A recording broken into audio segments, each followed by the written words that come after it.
오늘은 교회가 존재하는 이유라는 제목으로 말씀을 나누고자 합니다.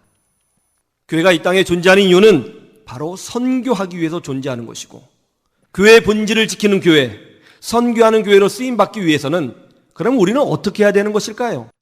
우리가 선교할 때 가지고 있어야 될 자세는 뭐냐면 절대 믿음이라는 거예요. 한번 따라해 보세요. 절대 믿음. 우리 8절에도 9절을 보세요. 재밌는 말씀이 있습니다. 한번 같이 볼까요? 시작. 명하시되 여행을 위하여 지팡이 외에는 양식이나 배낭이나 전대의 돈이나 아무것도 가지지 말며 신만 신고 두보옷도 입지 말라 하시고. 예수님이 제자들을 세상으로 보내셨죠. 그런데 뭐라고 하세요? 돈도 옷도 가지고 가지 말라는 것입니다. 여러분 생각해 보세요. 옷, 돈, 이거 우리가 생존하는데 필요해요? 안 필요해요? 굉장히 필요한 것이죠. 중요한 것입니다. 그런데 왜 하나님은 그런 것들을 가지고 가지 말라고 하셨을까요? 돈이나 옷 이런 것은 다 세상적이니까 버리라고 그렇게 말씀하고 있는 것일까요? 아니면 복음 전하는 사람은 선비처럼 살아야 한다고 말씀하고 계시는 걸까요? 아니죠. 여러분, 기독교는 선비 사상이 아니에요. 기독교는 유교가 아닙니다. 기독교는요, 물질을 나쁜 것으로 보지 않습니다. 기독교는요, 노동을 신성한 것으로 봅니다. 그래서 직업을 영어로 뭐라고 그래요? 기독교과에서는 콜링이라고 그래요. 소명이라고 그래요. 자본주의가 기독교에서 나왔습니다. 기독교는요, 신성한 노동과 거기에 따른 재화의 획득을 아름다운 것으로 봅니다. 정당한 것으로 봐요. 그런데 왜 주님께서는 돈도 가지지 말고 옷도 가지지 말라고 말씀하셨을까요? 그 이유는 이거예요. 내가 너희들의 삶을 책임져 주시겠다는 것입니다. 복음을 전하는 자, 하나님 말씀에 순종하는 자, 자녀 교육이든 자신의 삶이든 미래든 하나님께서 직접 주관해 주시겠다는 거예요. 그러니까 너희들은 그것 때문에 근심하지 말라는 것입니다. 하나님 편에서 책임져 주시겠다고 하나님께서 약속하고 계시는 거예요. 여러분, 우리가 복음을 전할 때 우리 주님이 우리와 함께하여 주시는 줄로 믿습니다. 여러분, 예수님도 그러셨잖아요. 모든 민족으로 제자를 삼아 아버지와 아들과 성령의 이름으로 세례를 주고 내가 너에게 분부한 모든 것을 가르쳐 지키게 하라. 보라, 세상 끝날까지 내가 너희와 항상 함께 하리라. 너희는 먼저 그의 나라와 그 일을 구하라. 그리하면 이 모든 것을 너희에게 더하시리라. 이런 약속들이 얼마나 많이 나와요. 복음을 전하고 본질을 지키고 등대의 역할을 감당하면 하나님께서 채워주시겠다는 거예요.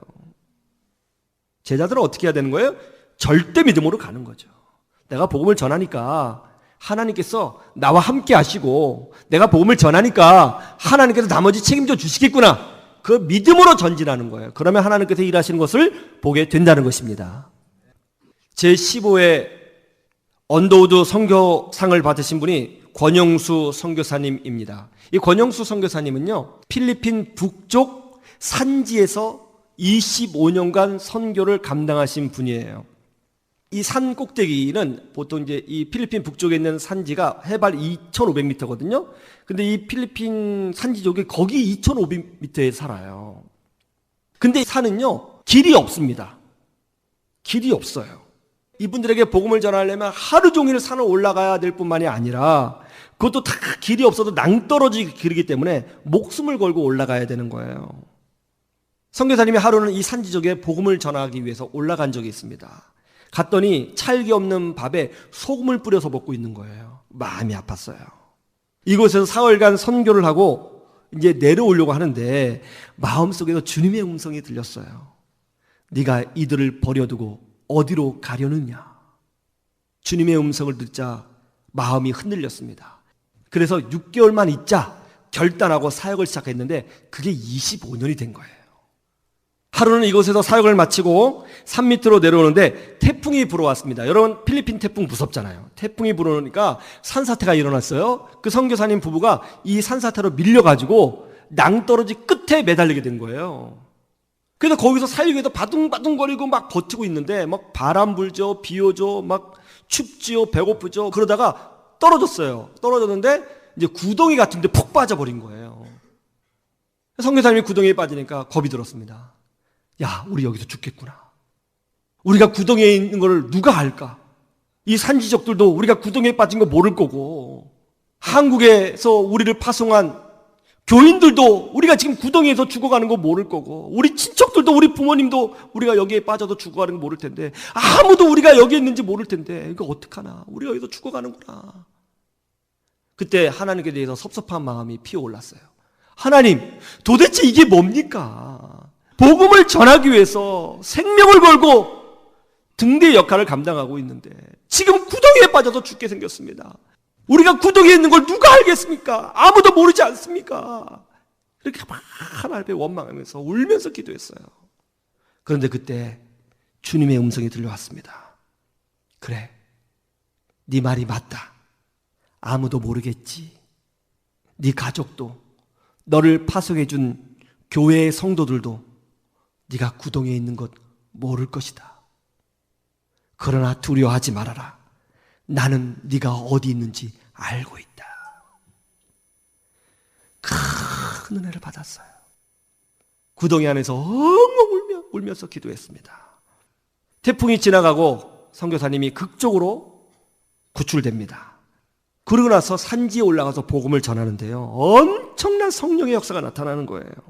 처음 선교할 때는 정말 아무것도 없었거든요. 그런데요, 25년간 선교하면서 하나님께서 어떻게 복을 주셨는지 세상에 교회를 70곳을 세웠어요. 그리고 신학교를 세웠어요. 현지인들을 훈련시켜서 현지인 목사님을 배출했습니다. 그리고 현재는 킹스 대학교라고 하는 필리핀 정규 대학교를 설립했는데요, 그 대학교에 다니는 학생이 6천 명이 넘어요.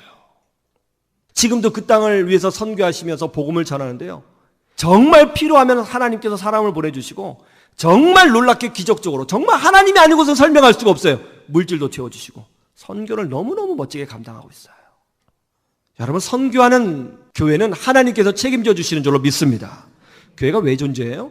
복음 전하기 위해서 존재하는 거예요. 우리가 이거 해야 되는 거예요. 생명 살려야 되는 거예요. 선교해야 되는 거예요. 본질에 충성해야 되는 거예요. 어두운 세상에 등대의 역할을 감당해야 되는 줄로 믿습니다.